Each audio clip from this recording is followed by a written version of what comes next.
Distinguished guests, please welcome the Secretary of State, accompanied by Jennifer Klein and Kat Fotovat.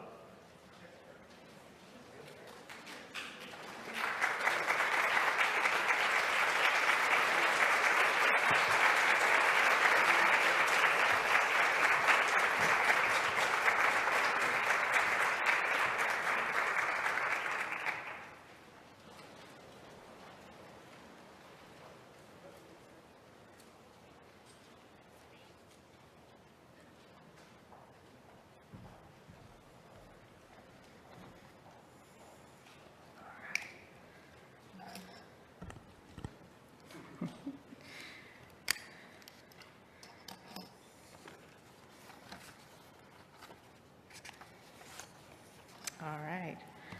Good morning, good afternoon, and good evening, members of Congress, esteemed guests, speakers, and partners both here and in the field.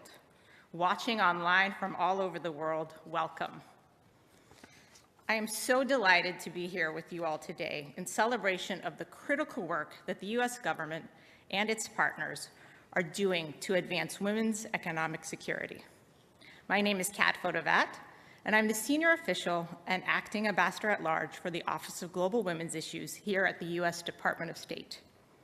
My office leads the department's efforts to elevate the advancement of gender equity and equality as a cornerstone of U.S. foreign policy. To achieve this goal, we count on all of you to help us identify the opportunities and address the challenges impeding women and girls' participation and leadership in the economy, political systems, and society. Over the past year, we have consulted with members of Congress and over 200 organizations and groups from civil society, academia, non-governmental organizations, and the private sector, both here, at home, and in the field. We thank you all so much for helping us identify the challenges to economic participation and the need for leadership by women and girls around the world. And your recommendations, please know we heard you, on ways to advance gender equity and equality and to improve global security and increase women's financial stability, grow our global economy, and better respond to global crises. The challenges of COVID, climate change, and crisis, and conflict all over the world have both short and long-term effects, which are detrimental on our international markets, our local communities, our schools, businesses, markets, and our homes. We need concerted attention to improve women's economic security, from limiting women's access to safe and quality employment to addressing the unfair and unpaid care burden that prevents women from fully participating in the formal workforce and forced women who withdrew in disproportionate numbers during the pandemic, to also addressing the lack of access to digital technology, capital, investment, and to the persistent and pervasive gender-based violence in the workplace, at home, and in online spaces. The systematic exclusion of women and girls, especially those from marginalized and underserved communities, in key decision-making spaces, these are all areas that need immediate attention as we globally build back. Many of you here today also attended the December launch of our update to the U.S. strategy to prevent and respond to gender-based violence globally.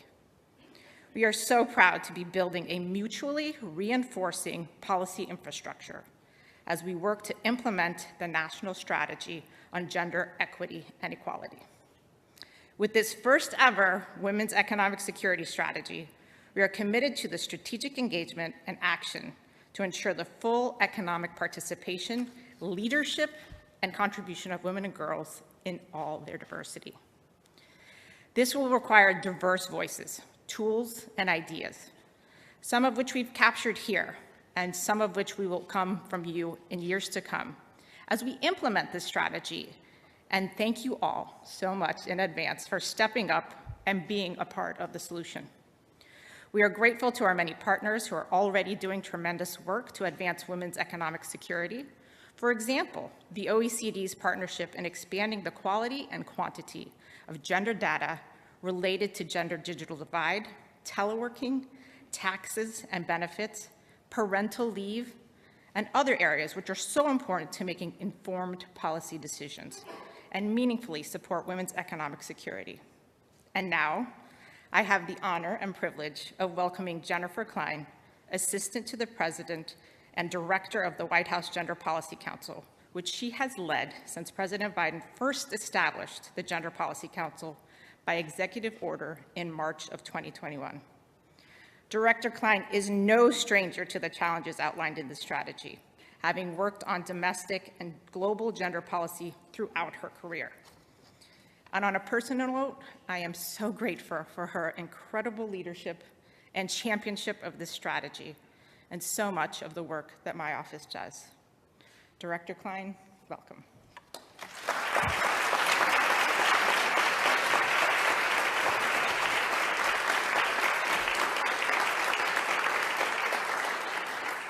Thank you so much, Kat, Acting Ambassador Fotovat. Good morning, and thank you for joining us here in Washington and virtually from around the world. As Kat said, I'm Jen, and I lead the Gender Policy Council at the White House. I'm really proud to be here today alongside Secretary Blinken, Administrator Power, and leaders from across our administration at the launch of the first ever U.S. strategy on global women's economic security, which is testament to the Biden-Harris administration's commitment to this critical priority. Women's full participation in the economy is essential to economic growth and the realization of human rights and fundamental freedoms for half the population. This first ever strategy is grounded in the wealth of evidence that advancing women's participation promotes economic prosperity and stability, and it addresses the significant persisting gender gaps in economic security.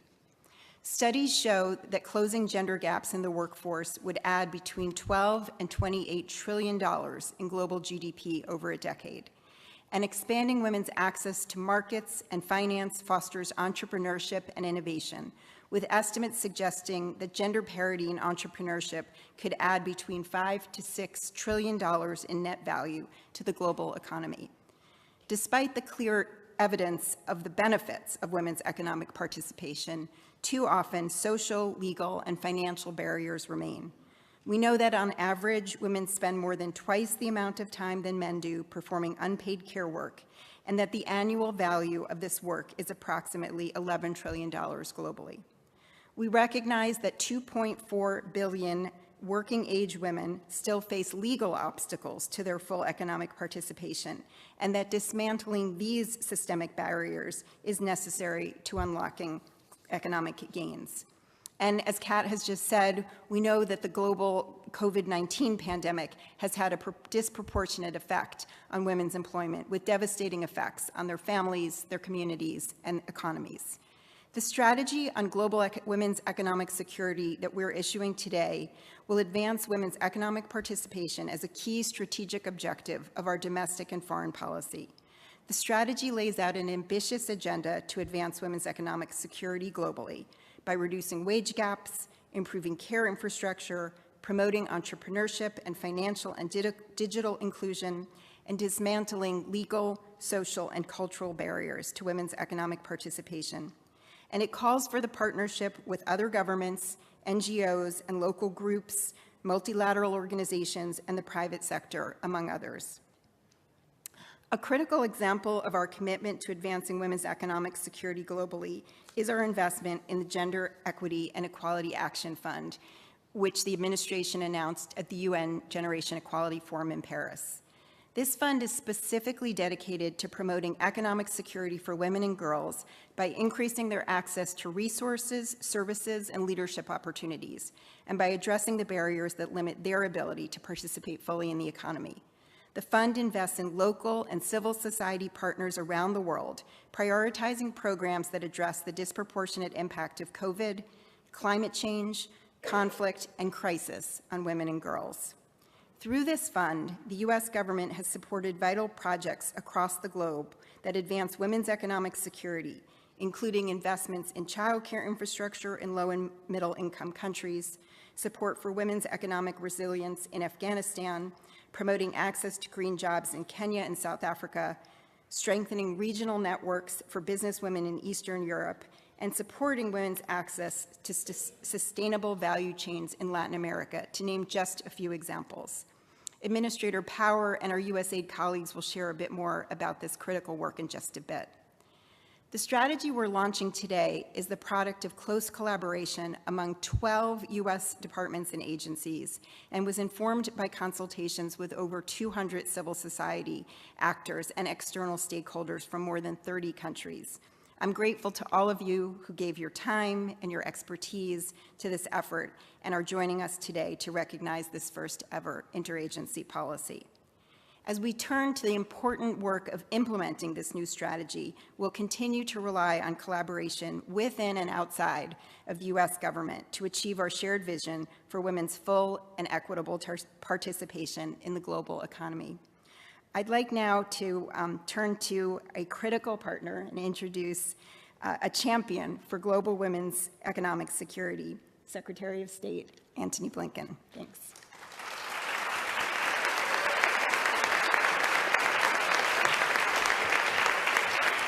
Thank you. Well, first of all, good morning, everyone, and welcome to the State Department. A Happy New Year to everyone. This is actually the first event that I've had an opportunity to do in this new year, and I think that's very fitting and only underscores the importance that this department attaches to it and that I attach to it personally. Director Klein, Jen, thank you for the introduction, but also and especially for your leadership, for the Gender Policy Council's leadership in developing the U.S. Global Women's Economic Security Strategy that we are, in fact, launching today. Jen and I have been colleagues, friends, going back, a few years. I think we both started out together in the Clinton administration in grade school, right? But I am just grateful for the collaboration that goes forward every day. And Kat, I'm so grateful to you for your remarkable leadership of GWE in this very consequential time. And especially for the remarkable collaboration that we have between the White House, the State Department, and the other agencies in our government. That is a big difference maker. This strategy would not be possible without the vital contributions of so many, starting with another dear friend and close colleague, Administrator Power. Her team at USAID has done remarkable work on this, and you're going to hear more from Samantha in a short while. The GWE office here at State, besides Kat, an amazing team doing great work, and again, across our entire government. We're also deeply fortunate to have the collaboration and leadership of the United States Congress. And I'm told that Sheila Jackson-Lee may be in the House somewhere. Thank you. Thank you for being here. Andre Carson, in the House anywhere? I think was going to join us. But to you, to Barbara Lee, who was going to be with us this morning, but I think got tied up on the Hill, so grateful for this collaboration, for the leadership that you've demonstrated over so many years, and which is coming to fruition in this strategy. I especially, though, want to say to our partners in civil society, the private sector, other governments, women from all walks of life. Some of you are here in person, some of you are tuning in virtually. Thank you. Thank you for your input. Thank you for the collaboration. Thank you for ensuring that this strategy reflects the breadth and the depth of our vision for women's economic security. President Biden came into office with a commitment to gender equality and equity because, as he put it, and I quote, governments, economies, and communities are stronger when they include the full participation of women. It's as simple and as straightforward as that. As you've just heard from Jen, he has put that commitment into action, including through the first ever national strategy on gender equity and equality, which brings a whole of government approach to supporting women and girls, both here at home, but also around the world. At the State Department, the idea that every woman and girl should be able to reach her full potential is central to our diplomacy. Whenever women's rights and fundamental freedoms come under threat, we speak up, we mobilize others, we take action. Promoting gender equality and equity is also an affirmative part of our approach because we recognize that doing so is essential to addressing some of the world's most pressing challenges. We need women's full economic participation to actually lead an inclusive recovery from the COVID pandemic. As you've heard, we need their leadership in resolving conflict. We need their ideas and their innovation to tackle the climate crisis. The strategy that we're putting forward has at its heart a simple vision: creating a world in which all women and girls everywhere can contribute to and benefit from economic growth and global prosperity. That's a world in which we will all be better off. Closing the gender gap in the workforce by 2025, as you've heard, would add up to $28 trillion to the global economy, especially at a time when we are working to recover from COVID, deal with the impact of climate, address the many conflicts that are also holding back the global economy. That contribution is more vital than ever. The strategy focuses on breaking down some of the barriers that stand in the way of women to full economic participation. Jen and Kat alluded to some of them: discriminatory policies that perpetuate unequal pay or limit access to credit that women entrepreneurs and innovators need to start and grow businesses, laws that ban women from energy, manufacturing, and other industries in certain countries, attitudes and practices that drive women out of education and out of the labor market. The strategy that we put in place is focused on supporting women and girls in all of their diversity, including the women who most often face the greatest and highest barriers, such as those from marginalized backgrounds, from religious minorities, those with disabilities, LGBTQI+ persons, and we're committed to standing up for women wherever their rights are threatened, including in Afghanistan, as unfortunately we continue to see deepen and get worse. Let me just spend a few minutes addressing in a little bit more detail the 4 key lines of effort that are at the heart of this strategy. First, we will advance women's economic competitiveness so that more women can fully participate and lead in all sectors and all industries, including as CEOs and board members.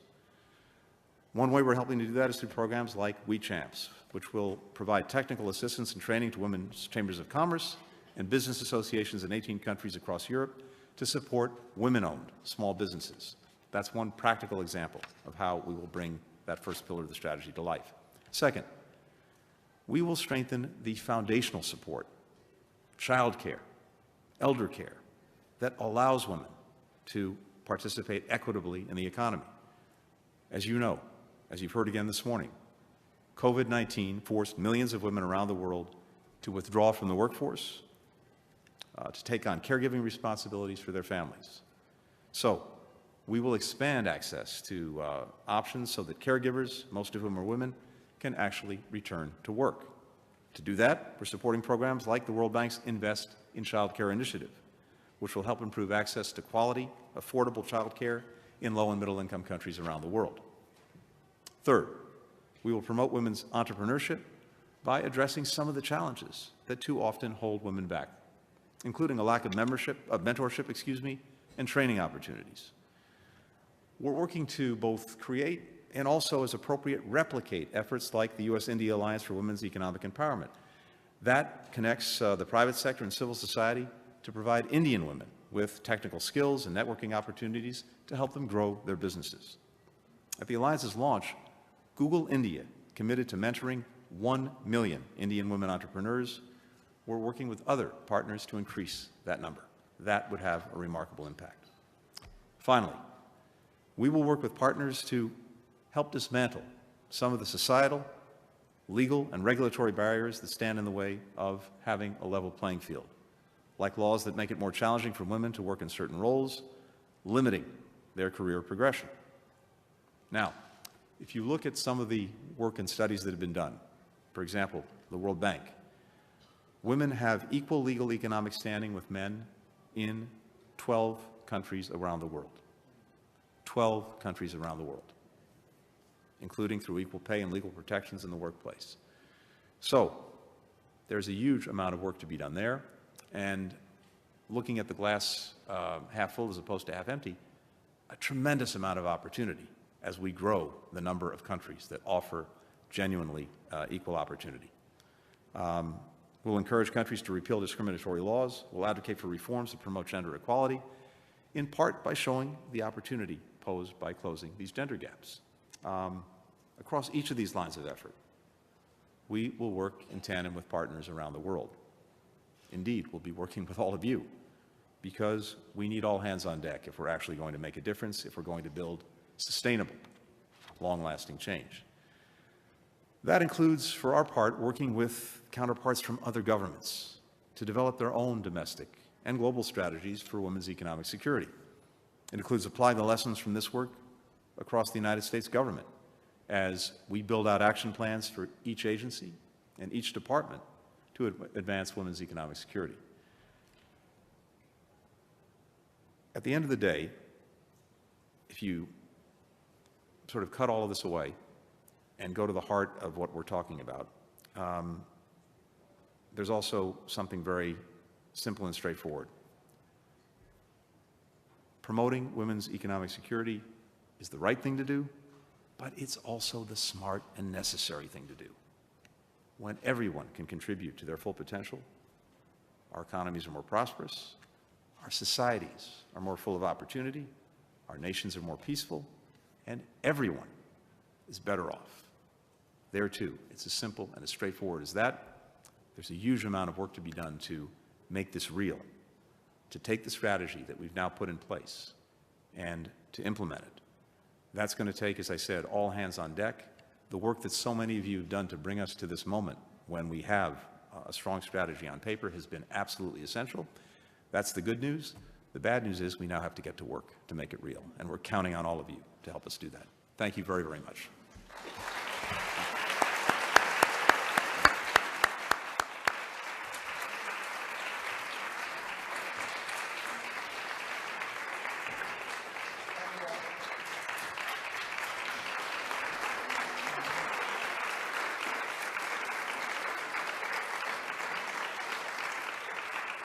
All right, so many thanks to the Secretary for his leadership. Happy New Year. This has been a long time coming, this strategy, so I am beyond thrilled.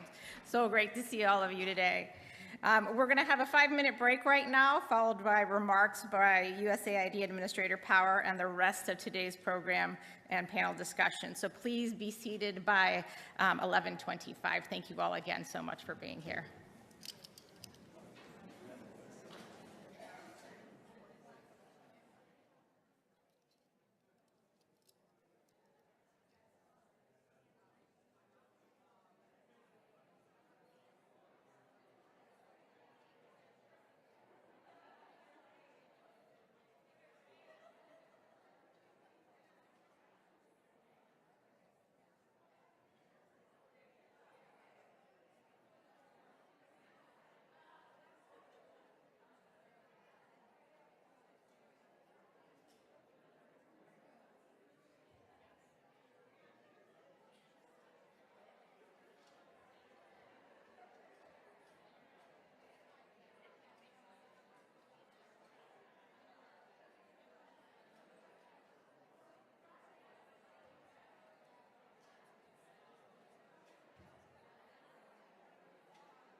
All right, if everyone could take their seats.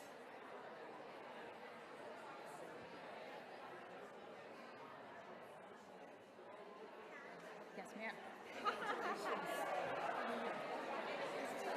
How are you? I know, now I'm like calm. Now I'm better. Happy New Year. Oh, thank you. Okay.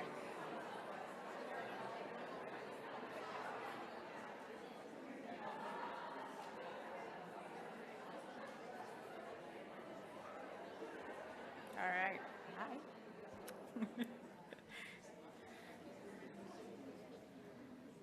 All right. Thank you again, everyone. As previewed by Secretary Blinken and Director Klein, today's celebration is multifold. So we will have a brand new strategy which outlines our roadmap to women's economic security.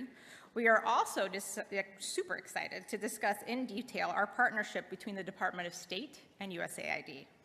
And that will help us implement the objectives of this strategy.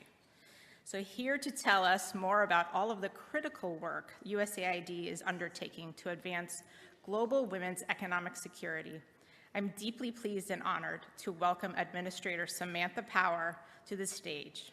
Administrator Power, the floor is yours.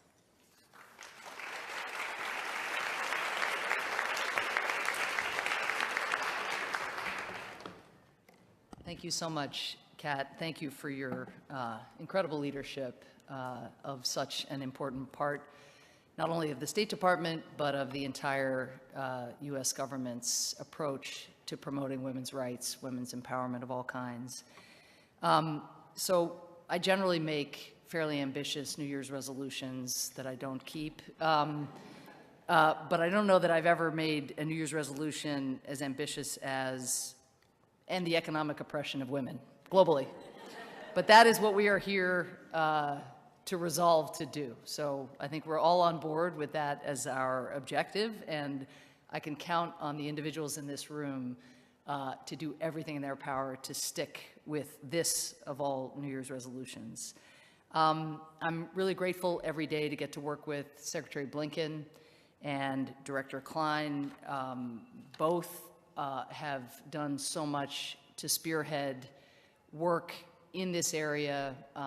Jen, of course, with her dedicated role from the White House, having the ear of President Biden, knowing that we have a president and a vice president who are seized with these issues, not only when a particular strategy is rolled out, but every minute of every day of the year. And their choice of Jen to drive this entire agenda domestically and internationally was a brilliant one, and it is the gift that keeps on giving, I think, for all of our agencies every day. So thank you, Jen, for your leadership.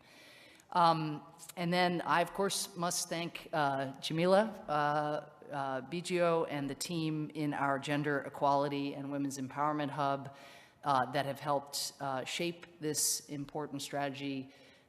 Jamila, as you all know, is USAID's Senior Gender Coordinator, and again, is now out and about in the world, in our missions, figuring out how we take these strategies, including the one we're launching here today, and make them real in the lives of individual women. So launching this strategy, of course, as Secretary Blinken, Director Klein, Kat, and others know and have spoken to, of course, advances the cause of justice. To not empower women or set out to do so would be abetting the cause of injustice. But today's launch is also born of a really important recognition that I think is permeating more quarters than it ever has before. And it's the recognition of a very, very simple fact, which is that we just can't solve the greatest challenges of our time without empowering women economically. It just can't be done. It's structurally impossible. So take, for example, the mounting food crisis that is harming, devastating so many communities around the world. This is a crisis, to be sure, driven by drought, driven by conflict, including Putin's invasion of Ukraine, But there's something else, as you well know, that has long fueled food insecurity and compounds it right now when it is hurting so many people, and that is sexism. Women farmers, who comprise nearly half the workforce in developing nations, are often shut out of the training, the resources, and the land that they need to be maximally productive. Simply getting women farmers the same agricultural inputs, just the same, no more, as their male counterparts could lift up to 150 million people out of hunger. That is within our reach to do. Take extreme poverty, another one of the world's toughest problems that we all wish to see tackled. We are currently living through the first increase in the number of people living in extreme poverty in 2 decades. If we want to reverse this crisis, though, we don't need to look far. The biggest source of untapped economic growth potential on planet Earth is unemployed and underemployed women. As you've heard Director Klein and Secretary Blinken note, closing the gender gap in the global workforce could add $28 trillion to global GDP. Think of how many boats would rise in such a scenario. We see this again and again. When we remove the barriers that keep women from fully contributing to their communities, removing those barriers creates a better world for everybody. The strategy we are launching today marshals the energy and the determination in the New Year's resolutions of people working across agencies and issue areas in the U.S. government to advance this effort. For our part, across USAID and the State Department in 2023, we plan to invest $2.6 billion in foreign assistance programs that promote gender equality, doubling our previous investment. We are achieving this not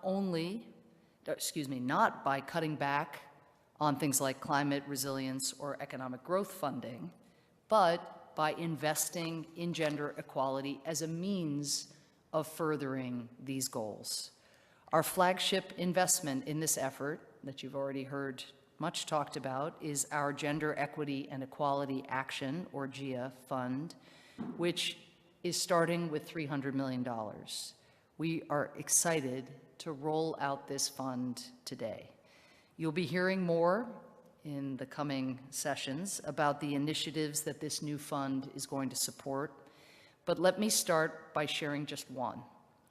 We are going to scale a program that I just love called Engendering Industries. At energy companies around the world, women hold just 22% of jobs and 14% of senior roles, which means that an industry, if you read the newspaper, seriously in need of innovation, rarely benefits from the skills and insights of a significant and very talented portion of the population. So starting back in 2015, USAID's Engendering Industries program began offering training to gender equality champions of all gender identities at energy companies, providing them with customized change management coaching to help them drive progress within their companies. One of those gender equality champions who partnered with this initiative, Engendering Industries, in Jordan, is an engineer named Reem Hamdan. When Reem first started as an electrical engineer, her male managers at her company refused to train her, telling her that she would last only a few months. But she proved them wrong, and she rose through the ranks at the company where she worked, which is called EDCO. Eventually, using the training and the coaching that she got from this USAID program, flagship program, Engendering Industries, she used that coaching also to help herself and to develop the confidence to put herself forward when she knew she had the goods, but also to help other women at this company, EDCO, to help them advance as well. EDCO has about 1,500 employees. Since Reem started partnering with Engendering Industries, EDCO has increased the number of women employees by 21%, and Ream has risen to become the first CEO of an electrical company in Jordan's history. Now, this is a stunning accomplishment, given that just 3% of companies in the Middle East have a woman as CEO. And again, this is the kind of thing that we can scale and we can expand, and we're really excited to do so. Engendering Industries has already moved from the energy sector to other male-dominated industries. There are a lot to choose from, as you know.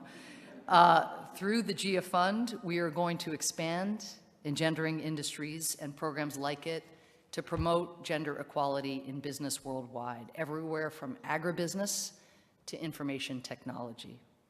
And as you heard Vice President Harris announce at the African Leaders Summit, we are going to scale this work with more African companies, specifically as part of the administration's new initiative to drive inclusive economic growth and to improve trade flows across the continent.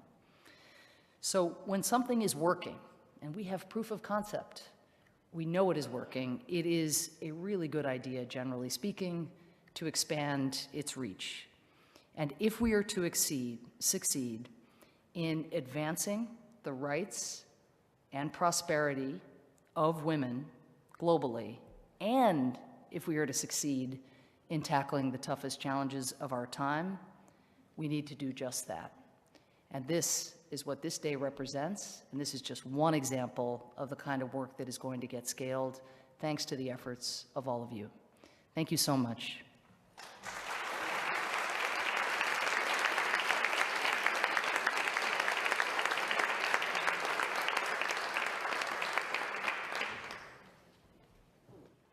My son will be very happy. He actually just did a project on administrator power, so I wanted to say I saw her today. So the Gender Equity and Equality Action Fund, or the GIA Fund, represents innovative and catalytic action through foreign assistance to advance key women's economic security priorities.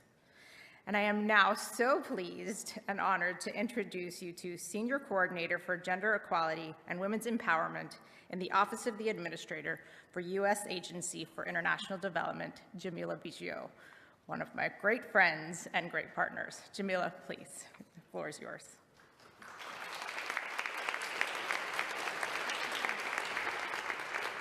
Thank you so much. Hello, everyone. It is such a pleasure to follow Administrator Power's powerful remarks and how she issued a call to action for us all, reinforcing what we're rolling out today through the Women's Economic Security Strategy, a commitment to advance opportunities and incomes for women all around the world, recognizing that this will benefit communities and countries worldwide.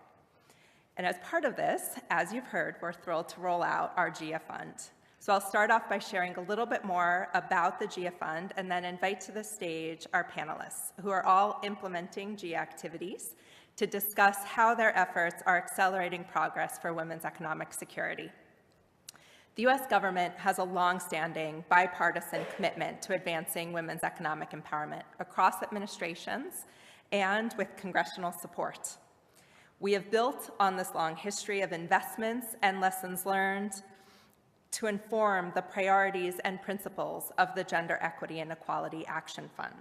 So the goal of the fund is twofold. So we are going to be advancing the economic security of women and girls by first increasing their access to resources, services, and leadership opportunities. And second, by addressing the barriers that limit their ability to participate fully in the economy. The fund invests in partners around the world, and it enables us to accelerate our progress on the priorities outlined in the strategy launched today. So we're going to be launching new partnerships and flagship projects. We're going to be scaling successful activities, as you heard Administrator Power describe in the case of the Engendering Industries project. And we're going to be responding to countries around the world where there are opportunities to advance progress on women's economic security. The GIA Fund is managed by USAID's Gender Equality and Women's Empowerment Hub, and it's implemented by USAID and the State Department. Together, we are investing in programs that promote economic competitiveness through well-paying and quality jobs for women. We're incentivizing governments and private sector investment in expanding access to care services and supporting protections for the caregiving workforce. To secure women's economic future, we are investing in green jobs and women's leadership in climate finance. We are also promoting entrepreneurship opportunities. We are closing gaps in financial and digital access, and we are securing women's opportunity to participate in trade and investment. And finally, through the GIA Fund, we are dismantling systemic gender barriers that limit women's economic security. All of our activities are informed by key principles. These include a commitment to partnership with private sector, foundations, bilateral, multilateral donors, because we know to achieve the goals that we have set of advancing women's economic security, of closing the gap so that we can realize their full economic potential, that it will take all of us. And so we are really excited to be drawing on the GIA Fund resources to launch new partnerships. We also know that to make real change on the ground in countries around the world, that it takes local leadership, local partners, and that informs our commitment for direct engagement with, implementation through, and support for local organizations, particularly those led by women and girls, and those dedicated to promoting gender equality. And finally, of our principles, I would just note that we've also recognized that a key to sustainable change is transforming systemic and structural inequalities. You heard the example that the administrator cited of the gaps that women farmers face in accessing agricultural inputs. To change that, we need to look at why they do not have the same access to those agricultural inputs. And that means looking at discriminatory laws and practices, for example, that limit their access to land or to loans. It means looking at harmful gender norms that influence what land they are allowed to work on and that influence the other economic opportunities that women have. It means engaging men and boys, and it also means attention to marginalized and underserved populations, that we reach them through our programming and ensure our programming benefits all of our partners around the world. So the GIA Fund has started its activities, as you've heard, and so we are now thrilled today to be joined by some of the partners of USAID and the State Department who are in charge of some of these activities. So I'm thrilled to invite them to the stage now. We have Hannah Brixey, who is the Global Director of Gender with the World Bank Group. We have Emily Cunin, who is the Sustainability Senior Director, Sustainable Agriculture at PepsiCo. And we have Connie Gonzalez, who is the Deputy Director at the Center for Women's Economic Empowerment with the Center for International Private Enterprise. So please, I'd now like to invite our panelists to the stage, and we will have an opportunity to discuss your work together.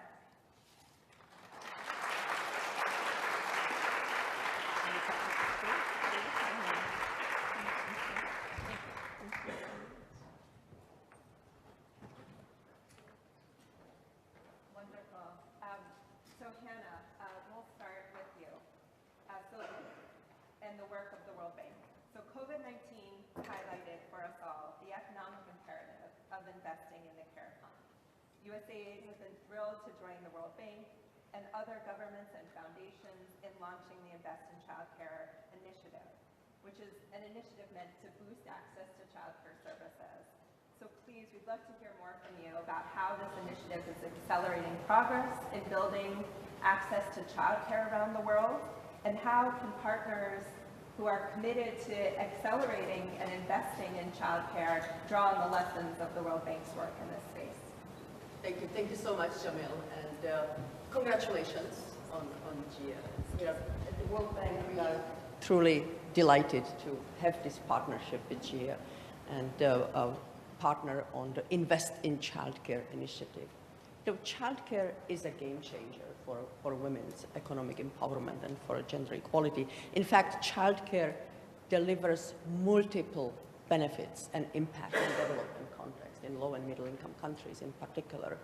We see that childcare enables women to get benefit from economic opportunities and to participate in labor force. And in countries in the Middle East and North Africa or South Asia, female labor force participation is often as low as 20%.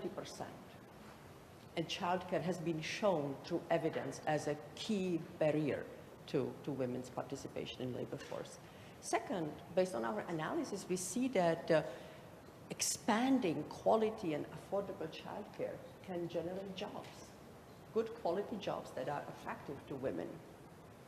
We also see that for firms in the private sector, when women have access to childcare, the productivity of businesses is higher. And importantly, when it comes to human capital, we see that early learning and development of social-emotional skills through quality childcare has huge benefits for human capital development of children, of young children, for their future, and also of older siblings. Because in countries, in low-income and middle-income countries, it is also often the older sisters who need to drop from schools to take care of their children. So this is just to illustrate that affordable and quality childcare is a really key investment with huge development impact. Now, what we do in the Invest in Childcare initiative is, number one is to generate more evidence, not only how childcare matters for women's empowerment and gender equality, but also how to ensure access to quality and affordable childcare. Because often it is capacity constraints, it is institutional constraints, it is social norms, as well as it may be issues of community norms and community infrastructure. So investing in solutions and demonstrating what works is really key. And of course, this requires public sector, it requires policy reforms, it requires legal reforms, it also requires private sector involvement, and it also benefits from community engagements. So we are building on strong foundations through the World Bank Group programs in these areas, including the Women, Business and Law analysis, including projects that already engage with communities and with the private sector and with governments to improve capacity and improve access to services, and including engagement with civil societies. So specifically what the Invest in Childcare initiative will do in our partnership is, number one, provide competitive funding to governments so that governments can submit calls for, not only governments, countries, also including private sector, can submit proposals, and we already finished the first call for proposals. We received excellent proposals from 40 countries and started collaboration in 25 countries, including the engagement of civil society organizations in expanding access to quality, affordable childcare. Second, investing in global analytical work, including impact evaluations on what works.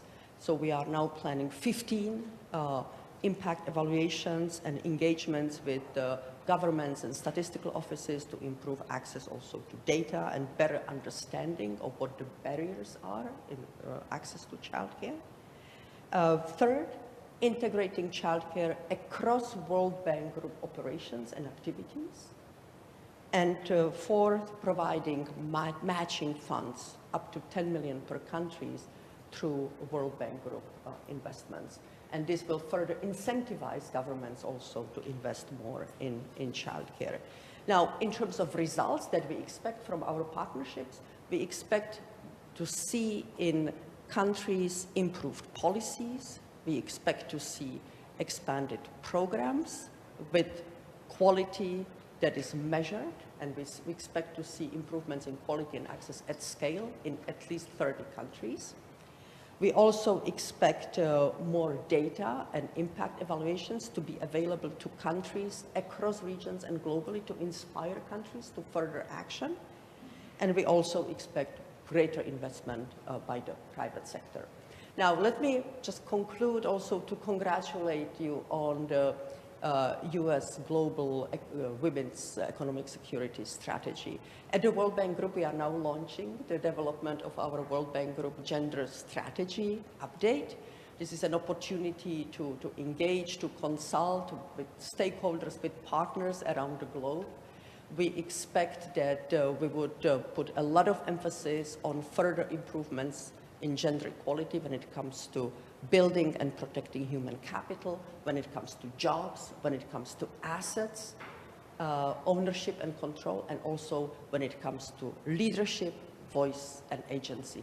And in fact, women's leadership is a key area that we are now strengthening the emphasis on as a part of the solution to many crises, as part of the solution to fragility, to conflict, to food crisis, and also to climate change. So thank you again for the partnership, and congratulations. Thank you so much, Hannah.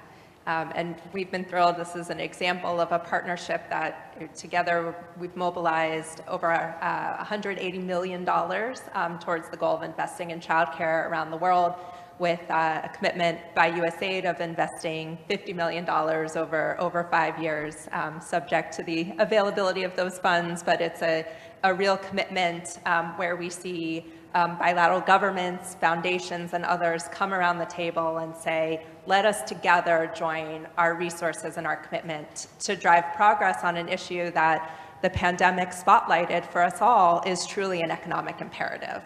So thank you for the work that the World Bank is leading there. I'll turn next to PepsiCo. So another example of a partnership that we are really thrilled to have, and that we see as so critical to the goals of advancing women's economic security around the world, to really look within private sector, within supply chains, of how you are identifying the opportunities to increase, to make the business case for women's economic empowerment, for their participation in supply chains. PepsiCo has made a real commitment working in potato and plantain supply chains to increase women's incomes, to strengthen their livelihoods, and to really see as part of that the benefits to the company and to your supply chain of doing so. So Emily, we'd love to hear from you more about PepsiCo's experience of what results you're seeing from this partnership, and how you see those informing the company's efforts in other spaces to build the sustainability of its agricultural supply chains around the world. Thank you.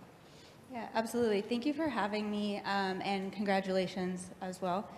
To just give a bit of a background, PepsiCo is committed to what we call PepsiCo Positive, and this is what we're calling our fundamental transformation of our business to create growth and shared value with sustainability and human capital at the center. One of the aims of PepsiCo Positive is to improve the livelihoods of more than 250,000 people in our agricultural supply chain and communities by 2030, and that includes a focus on women's economic empowerment.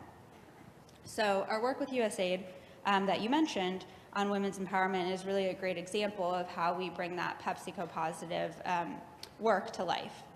So the work, like you were saying, is not just, it's looking at both the outcomes related to women's empowerment, but it's also working on changing the way in which companies who are involved in agriculture and agricultural value chains view the business case for gender-inclusive supply chains. So going back to 2019, USAID and PepsiCo were looking at the body of evidence for gender-inclusive supply chain approaches. And we've heard a lot about the evidence, the case for this out there, but we felt that there could be really more done to make the broad case for agricultural-based companies to approach sourcing differently and approach how they engage farmers differently. And so that's when we decided to build really a set of core business cases for women's empowerment in a variety of different contexts. So in 2020, PepsiCo and USAID created the Global Development Alliance called Investing in Women to strengthen supply chain programs. And this work is focused in 5 different countries of India, Pakistan, Vietnam, Peru, and Colombia. So just a bit more about that work. There's four pillars that are really intentionally focused on both social outcomes and business outcomes. Those 4 pillars are gender-informed demonstration farms, investing in women's empowerment solutions in agriculture, building the capacity of PepsiCo's local teams to support gender inclusion, and influencing industry more broadly. So this is not just about the case for PepsiCo, but how can we really take this to the wider industry? So you asked about the results that we're seeing. The implementation, it has been slow because of COVID, but we are seeing initial results, particularly in India, where some of the work began earlier. So just to share some of those results, we've seen that 95% of the women who, sorry, can you hear me all right? Okay.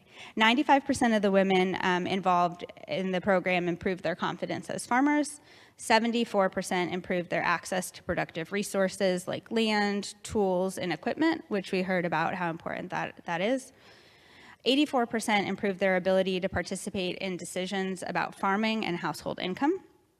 And these positive women's empowerment results have also led to the improved business case results, such as 94% of the women participating have had improved perception of PepsiCo, 97% have gained new agronomic skills and knowledge that they've then applied, and that's helped contribute to a 55% increase in income for the families of those involved.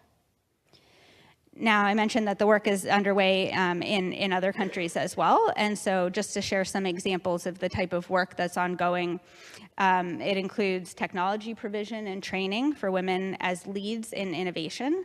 So in Vietnam, for example, the local teams there have been combining the installation and use of fertigation technology with inclusive agronomic training to upskill local women farmers. Back in India, the GDA teams have been working closely with local providers to bring the latest irrigation equipment to those gender demonstration farms that I mentioned as the first pillar of the work, and training women in how to install them, use them, and maintain those systems.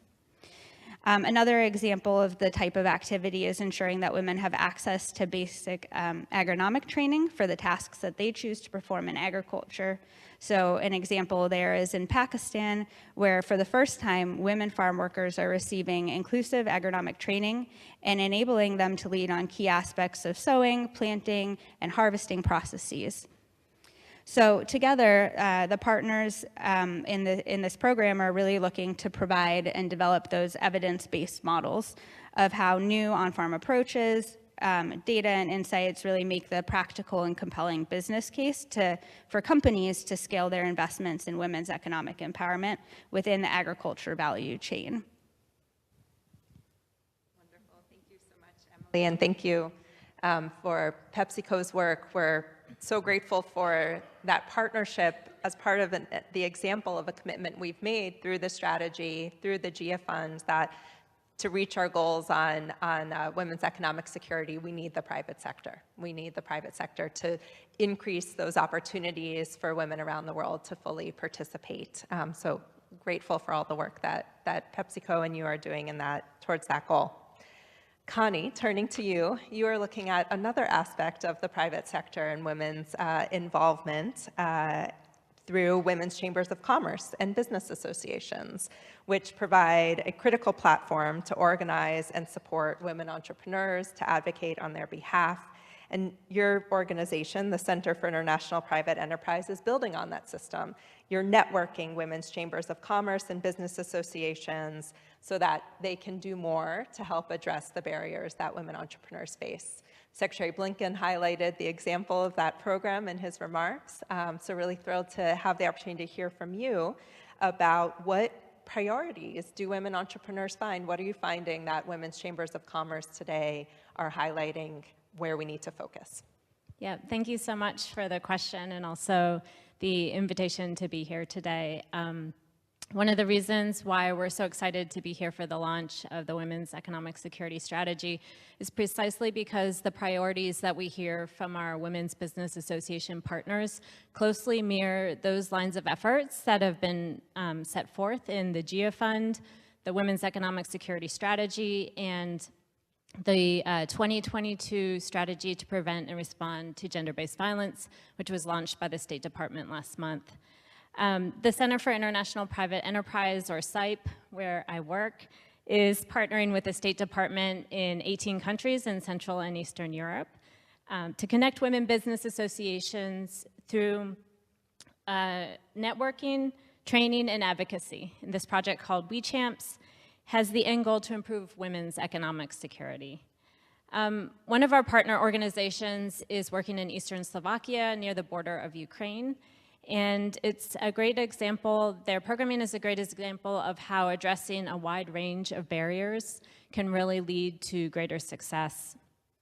As a result of the influx of the Ukrainian refugees, our partner pivoted their programs to assist women with a package of services. This is including technology skills training, daycare, which was mentioned by our colleague, language training, mentoring, access to job fairs, networking opportunities, and others. The organization provides direct programming to women, but has also identified main barriers to women who want to work in technology. One of the industries tends to be dominated by men, as mentioned by Administrator Power earlier. And now they're engaging directly with government authorities to advocate for changes that will promote gender equality. This holistic approach will ultimately lead to greater economic security. SIPE has been working at the intersection of democracy and women's economic empowerment for over 40 years, promoting the economic security of millions of women. SIPE believes that the equal participation of women in the economy strengthens free markets and supports democratic institutions by organizing and amplifying the voice of women. In over 80 countries, SIPE partners support comprehensive approaches to women's economic security. Together, we work at the individual level to build entrepreneurship skills and leadership skills. We work at the community level to build and connect women entrepreneurs and women business leaders through networking and collaboration. And we work at the institutional level to encourage women to participate in collective action, to improve the overall business enabling environment, including for issues specific to women. As noted in today's event, there's a range of barriers that impede the agency of women and girls, especially those from marginalized communities. And as we've heard from our US government colleagues, and with the examples provided by Hannah and Emily from the World Bank and PepsiCo, many of these challenges are common to women in business around the world, and they affect how they lead both democratic and economic processes. At SIPE, we've heard from our partners how women need quality care for family members. They need access to financing, resources, and markets. They need training and leadership opportunities. And they need support for safe digital transformations, all of this to better participate in the economy. And we've seen how when women in business are provided these support services, they're better able to address some of our pressing challenges of our times, such as political conflict, irregular migration, accountable investment issues, corruption, and gender-based violence. We've seen positive results when women in business are provided with opportunities to grow both their businesses and their networks. So what does success look like? Well, success looks like the South Asia Regional Network of Women Business Organizations representing 10 countries across Asia. As an example, advocacy efforts in Nepal led the government to earmark $20 million for women entrepreneurs. Success looks like the Association of Nigerian Women Business Network, which has grown from 18 associations in 2013 to over 60 today, representing nearly 4 million women in business. After identifying the challenges to women in business, they're now engaged in advocacy efforts across the nation to foster policy change, connect women so that there's more women participating in politics, and they're working in government engagement. Success looks like the more than 100 women business associations and civil society organizations that have come together in Central Asia to address common priorities for women in business, including combating gender-based violence. And success looks like the Business Alliance, the Alliance of Business Associations in Moldova that's advocating for changes to provide daycare and promote gender equality in the private sector. These are just a few examples today of how networking opportunities for women can have a lasting impact on how they lead their organizations, their businesses, and their communities. And SIPE's partners around the world demonstrate what has been noted by the Women's Economic Security Strategy, that women are, and I quote, innovators, agents of change, and leaders in their communities and families. When we advance women's economic security and ensure equal opportunity, we advance economic development and prosperity for all. Thank you. Thank you so much.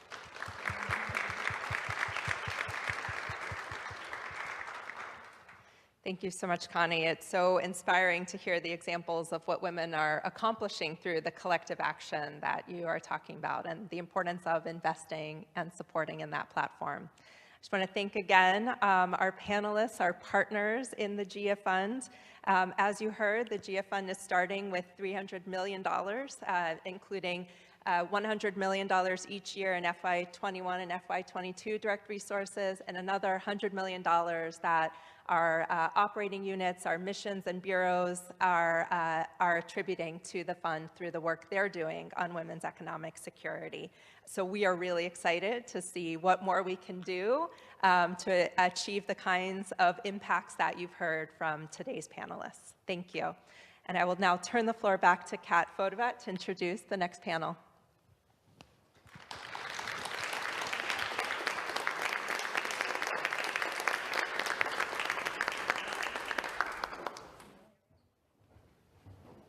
Can you hear me? Okay, there we go. Hi. First of all, can we give a round of applause to the interpreters? Because I have just been watching them do such a beautiful job. Well done. And I think I learned women's empowerment? Cool. Yeah, okay, anyways, that's many, many thanks to our USAID colleagues. Thank you so much, Jamila. We are so excited for the partners who have already been working under the GIA Fund and from our embassies, missions, implementing partners, including the Center for International Private Enterprise, CIPE, PepsiCo, and the World Bank, and the many other partners that are expanding this programming. As you've heard today, the U.S. strategy on global women's economic security represents not just diplomatic engagement, development, and foreign assistance. It brings to bear the strategic and targeted tools and partnerships across the interagency. So it's not often that I always get to introduce so many rock stars that are in my life and that inspire me, but I am so pleased to now turn to Rachel Vogelstein, who will help guide a conversation between representatives from our federal partners. Rachel serves in the Biden administration as Senior Advisor to the White House Gender Policy Council, where she leads the council's global portfolio, helps us, I can't even tell you how much work she does on behalf of women globally, addressing economic security, democracy, and political participation, health, education, humanitarian relief, among other many issues. So Rachel, please, the floor is yours.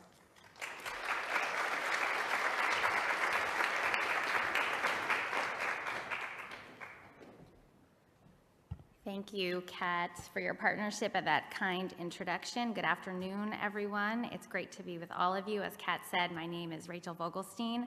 I'm a special assistant to the president for the White House Gender Policy Council and a special advisor on gender at the National Security Council. So today you've heard about the goals of our first ever U.S. strategy on global women's economic security and the Biden-Harris administration's commitment to improving women's economic participation around the world. You've also heard about the Gender Equity and Equality Action Fund, which is a prominent example of that commitment. And in our final panel, we're going to delve into the strategy in more detail and hear more about the work we're doing across our government to advance it. The strategy embodies our whole of government approach to promoting gender equity and equality. And here today with us are representatives from the 12 U.S. government departments and agencies who have worked together to develop this strategy under the leadership of the State Department, drawing on their respective experiences, expertise, and lessons learned from their work on women's economic empowerment. And the strategy is also, as you've heard, informed by consultations of so many outside partners, many of whom are with us today, so we want to acknowledge and thank them as well. As Secretary Blinken mentioned, the strategy itself identified 4 key lines of effort to guide our work on this topic. First, promoting economic competitiveness and reducing wage gaps through well-paying quality jobs. Second, advancing care infrastructure and valuing domestic work. Third, promoting entrepreneurship and financial and digital inclusion, including through trade and investment. And fourth, dismantling systemic barriers to women's equitable participation in the economy. Across our consultations, we also identified 4 key mechanisms to guide the implementation of our strategy, including diplomatic outreach by promoting women's economic security through our bilateral and multilateral engagements and with multilateral entities, among others, partnerships, including with local organizations, the private sector, philanthropic organizations, and other partners, continued engagement and consultation with external stakeholders, and reliance on data-informed monitoring, evaluation, and learning techniques. I am very pleased that we have with us today 4 representatives from across the U.S. government who will talk about their ongoing and future work to implement all 4 pillars of this first ever strategy. We are joined today by Thea Lee, the Deputy Undersecretary for International Affairs at the U.S. Department of Labor, Agnes Dashowitz, the Chief Operating Officer of the U.S. International Development Finance Corporation, Jamila Thompson, Senior Advisor to the U.S. Trade Representative, and Katerina Entep, the Vice President for Sector Operations at the Millennium Challenge Corporation. So I'd like to invite each of them to join me on stage, and we'll begin our discussion.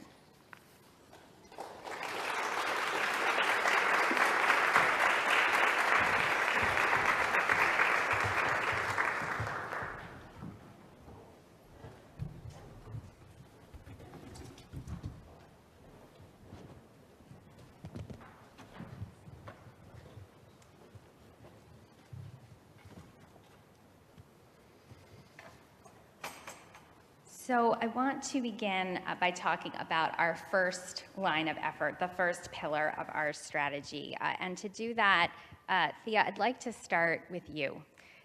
The Department of Labor is already working to further this line of effort in its work to support workers' rights and workers' rights to organize and bargain collectively. So can you tell us a little bit more about what the Department of Labor is doing on that issue globally and why it's so important to women's economic security? Sure. Thank you so much, Rachel. Thank you so much, Rachel, and what a pleasure it is to be here.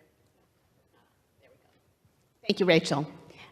We are delighted. The Labor Department is so thrilled to be part of this women's economic security strategy. We are all in, and delighted to be working with all of our partners throughout the U.S. government to make sure that we are creating that world where women in all their diversity can access decent work and strengthen their own agency and economic well-being. And for us, the first pillar, the promoting economic competitiveness and reducing wage gaps through well-paying quality jobs, is the most important, but we want to be working across all the pillars that you talked about with all the strategies that you talked about. And we know for sure that good jobs are essential to women's economic well-being. But we also know that unions and freedom of association, the right to bargain collectively, are essential to good jobs and to democracy. And so some of the work that we are doing is around empowering women, but making sure that they have access to those rights to freedom of association and collective bargaining, because we know that the statistics show that when women join a union, they have stronger protections against gender-based violence and harassment, they have more equal pay, and they're much more likely to have paid leave, employer-provided health care, and in many cases even child care, which I know the earlier panel has been discussing. We also know that women's participation in unions increases their access to promotions and leadership positions. So, and we see that this is particularly true for women, and particularly true for women in marginalized groups, as Secretary Blinken was talking about earlier, because it is a union that can create the institutional structures that give women voice and give women power.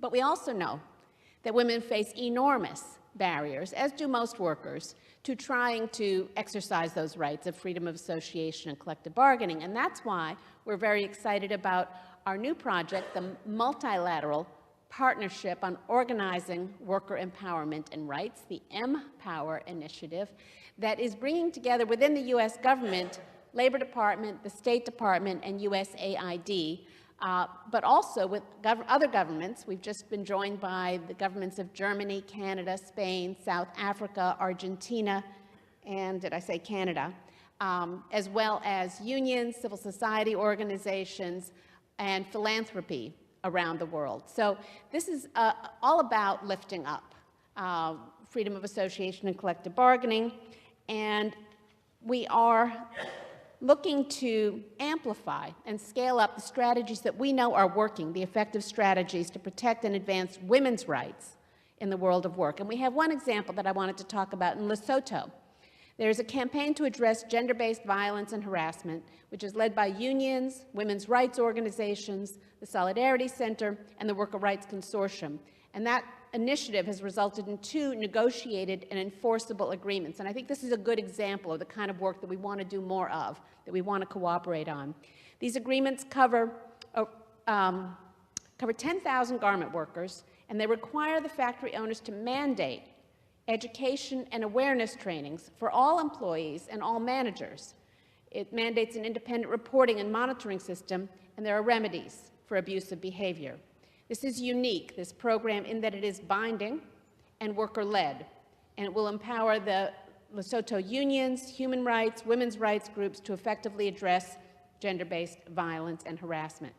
So we are looking in 2023 to scale up this kind of worker-centered, rights-based work, and looking in particular at how freedom of association can mitigate and prevent discrimination, promote equity, and advance good jobs for women. So we are thrilled to be here with such wonderful partners throughout the interagency and the U.S. government, and pleased to have so many strong implementers and partners around the world. So thank you, Rachel, and looking forward to my colleagues.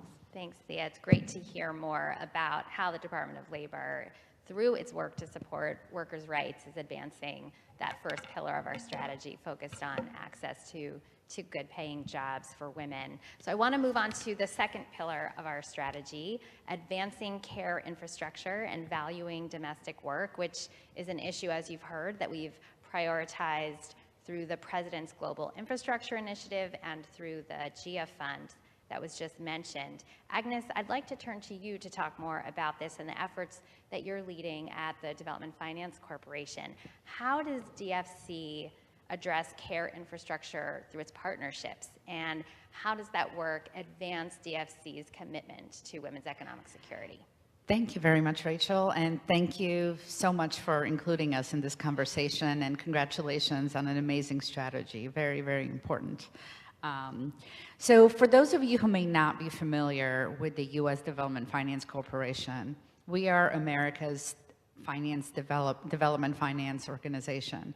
We were developed in December of 2019, and we were given expanded mission, development impact, and expanded tools. The tools were expanded to build upon the tools that we had as the predecessor organization, the Overseas Private Investment Corporation. The tools include equity investments, investments into funds, loans, guarantees, technical assistance, and political risk insurance. With those tools, we aim to provide capital and catalyze capital from the private sector to solve some of the biggest issues our world faces today, and to provide benefits to underserved populations, which include women, rural communities, and indigenous populations. We're very much active in investing into care infrastructure, which, as you know, is a very wide sector, and it includes many subsectors. One of those subsectors is healthcare. We've been very active in investments in healthcare, in support of PGII, but also in support of creation of resilience, healthcare supply chain resilience, as well as pandemic resilience. Just last year, we invested over $2 billion in healthcare-related investments globally, and we obviously hope to do more. I want to give you a couple of examples of what kind of companies we've invested into and catalyzed more private sector investment into, which are really addressing the needs of women, which definitely fall under the care infrastructure umbrella. One is a company called FEM, which is a diagnostics, chain of diagnostics clinics for women in Brazil. We've invested $31 million into that chain. Another one, which I'm very excited about, is a company in Kenya, in East Africa, which uses e-commerce to supply health and hygiene products to women. This is an incredibly important investment for us as we're trying to really remove the stigma of women's hygiene in those countries, and this company is very active in that regard. And finally, we're incredibly, as you mentioned, we do everything through partnerships. So we're incredibly proud of the partnerships that we have, including a partnership with USAID and Merck for Mothers, which aims to support early stage companies which focus on maternal care. And we're actually looking to invest more in such companies. We want to provide them with grants, technical assistance, as well as early stage investments. So we're very, very excited about this strategy and how we can support further investments in women and care infrastructure globally. Well, investment in care infrastructure is more important than ever in the wake of the pandemic that we've been living through. So we're grateful to hear more about how DFC is tackling that important issue. So let's turn to the third pillar of our strategy, promoting entrepreneurship, financial and digital inclusion, including through trade and investment. Jamila, tell us more about how you're implementing a focus on gender equality and women's empowerment at the Office of the U.S. Trade Representative. President Biden, as we know, has committed to reshaping trade policy to be worker-centered. So how does that translate into women's economic empowerment as a factor into a worker-centered trade policy? So good afternoon. First, thank you. I'd like to echo everybody in congratulating all of the team, all of the staff, all of the people across government who've worked so hard and so long on the announcement today. Second, I would like to begin just by noting that the president, when he named USTR for the first time to serve, I think in our agency's history, on the Gender Policy Council, there was a celebration, if you will, throughout the agency. Under the leadership of Ambassador Catherine Tai, who's the U.S. Trade Representative, we've taken this work to heart. It has been a thrill for us to really show up and show out at tables around the world and in global international fora. I think there were a few things that I'd like to highlight. First is, and these are public, the first thing we did is to go throughout the agency in an inclusive and thoughtful process to revise our strategic plan for our agency, and you can see it on the website. Now, every single staff person, it connects also to our performance assistance process on an annual basis. It means that every single staff person in the agency, regardless of where they're working or how they're working in trade policy, has a responsibility and a duty to include racial and gender equity in their work. This is unprecedented for us. The second part is, as you noted, Rachel, in the President's annual trade report and trade agenda. We release these documents every single March, and if you look at the annual report from 2022, from 2021, it includes an update, if you will, of our activities to advance racial and gender equity around the world. The new report will come out in March, statutory every year. It was wonderful to see members of Congress here earlier today. They wait for that report, excited to see it. We're excited about the work to take the strategic plan and to actualize it and to release that report. You'll look forward to it in March. The third thing, which I think is so important, is that trade policy is informed by data. We can guess, we can think about what's been done in the past, but we really need to have cold, hard facts. And in 2021, Ambassador Tai requested the U.S. International Trade Commission conduct an unprecedented investigation into the distributional effects of trade and trade policy on workers, services, and goods. Let me underscore that, trade and trade policy on U.S. workers. As a result, in November, the USITC released the resulting investigation, and this investigation was really outside of what's been done in the past. They had national roundtable discussions on race, on ethnicity, on income, on ability, on orientation, on region, on skill, on education, on underserved and marginalized communities.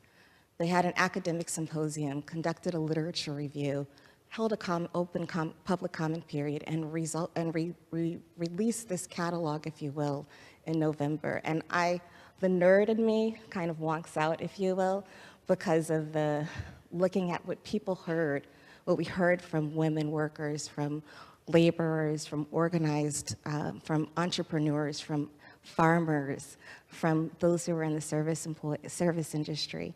And what we heard from them and how it was substantiated in the literature review and in the academic symposium. So if you do want to walk out, if you want something to read, I really encourage you to take a look at this report. It is just very interesting, and it's going to guide and inform our process going forward. It also identified a number of the data gaps and where we as a whole of government have to work to realize the goals and the directives of the president to close those data gaps and to ensure that we have better granularity, disaggregation, and quality and availability and accessibility of data. The other part of that request relates to how we're engaging with our trading partners around the world. And it means that going forward, when we're engaging, whether it's with the U.S.-Kenya Strategic Trade and Investment Partnership, which is one of our first and new trade initiatives and partnerships, that specifically includes a collaboration and a coordination for thinking about how trade policy can benefit women, people with disabilities, underserved and marginalized communities, our engagement with the Indo-Pacific region, our engagement with Taiwan. Gender is at the forefront of every single engagement that we have at USTR. This is really different for us, and it's very exciting.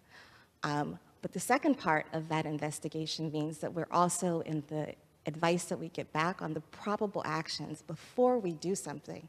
We're considering what the potential impact could be, the distributional effects could be by gender, by race, and to bring back the intersectionality and the interconnected aspect of every way that we show up.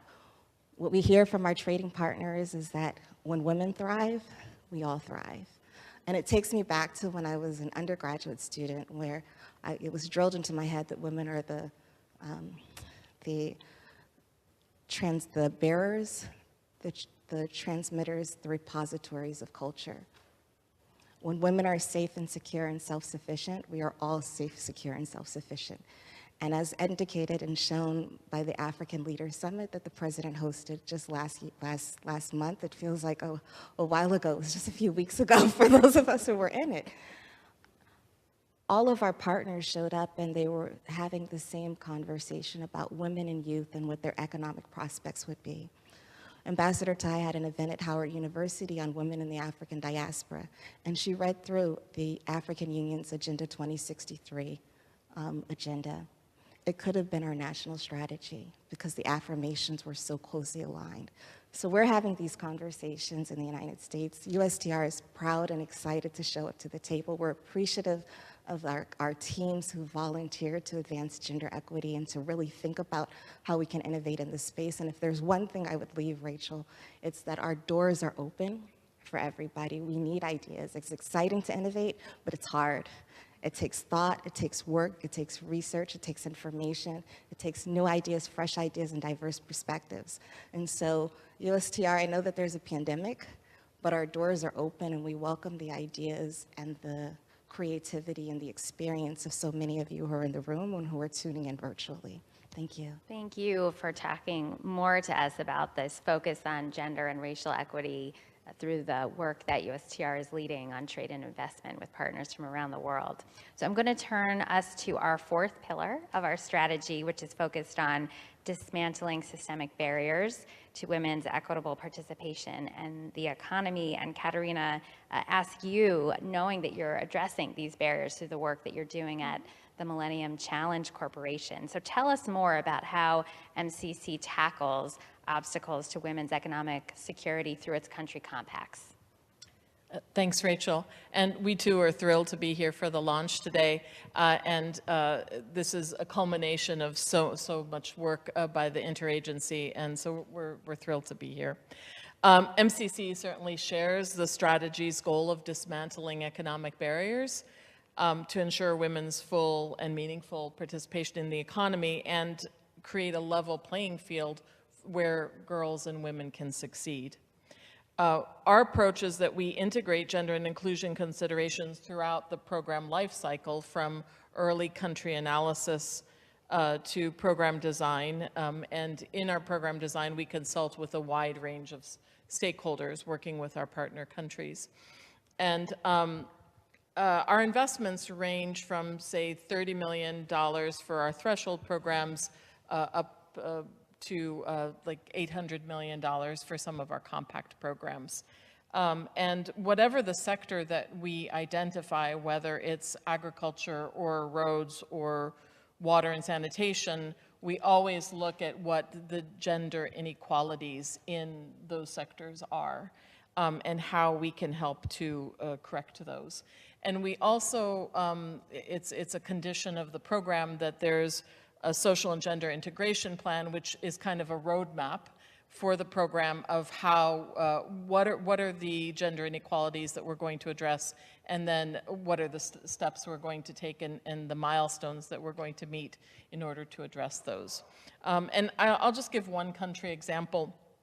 So Lesotho, I guess it's the country of the day today on this panel, but with our first compact, we used the leverage of the compact, if you will, to encourage the government to pass the Legal Capacity of Married Persons Act of 2006, which removed the minority status of women, giving them new economic rights. This is 2006, mind you.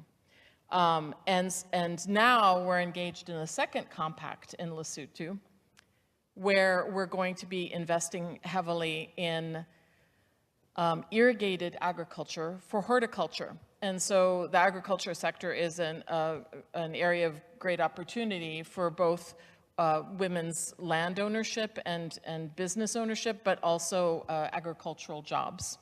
And so again, we worked with our counterparts to support passage of new bills that harmonized customary laws so that economic rights could now be assured for all women, including rural women. And so the new bills ensure women's right to inherit, they protect women against domestic violence, and they extend labor protection to informal workers, including in the agricultural sector. And so that's an example of how not only are we proactively investing to address barriers that prevent women and girls from thriving and succeeding, but we're also using sort of the leverage of our investment to then encourage policy and institutional reform that further support women and girls' rights. Well, it's great to hear about the catalytic effect that your work is having, leveling the legal playing field for women in Lesotho and so many other countries. So thank you for sharing that with us. And I want to thank all of our panelists for their work and for sharing insight into how the U.S. government will continue to implement this new strategy on global women's economic security. We're grateful to all of you. And now I will turn the floor back to Acting Ambassador Fotovat to conclude our event. Kat, over to you.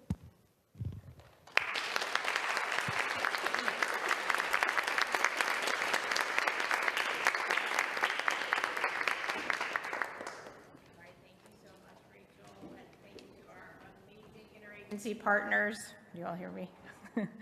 So much history has happened in this room, and so sometimes when I'm in here, I kind of take a look around and realize today we have also made history. We're looking at our founding father, Ben Franklin, over there, and I thank our founding mothers on this very strategy and our male champions that have helped this strategy come alive today. So thank you all in the audience.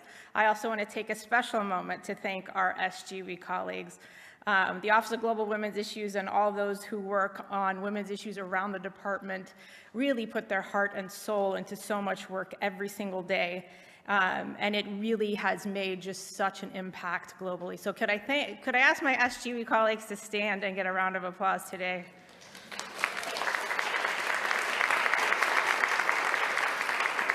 Thank you all so much. Marissa, that means you too. All right, they make me look good, what can I say? So many thanks again to everyone for your participation. The conversations and ideas presented here today have been very energizing. I know that I speak for all of our speakers and partners across the 12 federal agencies. This really was a whole of government approach who developed the U.S. strategy on global women's economic security. When I say today's event is an open door invitation to reach out to all of us, hold us accountable, and make sure that we are working together to advance women's economic security. In the coming weeks and throughout 2023, agencies will host various events focused on deeper dives into the strategy's objectives. The last month, the U.S. kicked off our host year of APEC, and we announced our women's economic empowerment as a priority across all of our APEC meetings and activities. So we look forward to talking more about women's economic empowerment, best practices, lessons learned from experts in the fields, and entrepreneurs and implementers. And in March of this year, we will connect with many of you again at the Commission on the Status of Women. Please continue to make sure to follow our agencies and keep abreast of our developments. Give us feedback. I know that many of you will.